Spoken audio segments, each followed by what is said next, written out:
Good evening. Phil Lindeman with your Krystal 93 News from Luna Lending. A Dillon man, 46-year-old Timothy Paul Stevenson, will spend 24 years to life in prison for raping his teenage daughter. A jury recently found him guilty of felony incest and sex assault on a minor. Stevenson was caught when the teenager reported the crimes to police. It happened multiple times. Says the DA, by doing so, she was instrumental in justice being done. Both lanes of eastbound I-70 are open again nearly 7 hours later. A semi-truck jackknifed around 8 this morning uphill from Silver Plume. The semi was gone by noon, but authorities kept one lane closed until 3. At one point, the traffic queue was 4 miles long. Toxic algae blooms are closing reservoirs statewide, but not Lake Dillon. Denver Water has no reports of toxic algae on Lake Dillon. High altitude and cold water help. Parks and Wildlife reports at least 4 reservoirs are closed or potentially closed for algae from the Front Range to south central Colorado.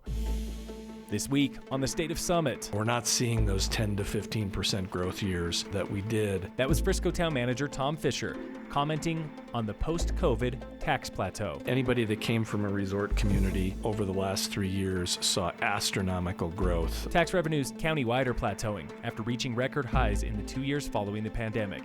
And that's not exactly a bad thing. You know, the number of visitors that would indicate we'd be very uncomfortable with that growth over time. In Frisco, several industries are still strong. Retail, grocery, restaurants are the top 3 in those order. Propelled by consistent tourism. Our vacation rental revenue, lodging tax revenue is still very strong. One industry in particular, marijuana, is struggling.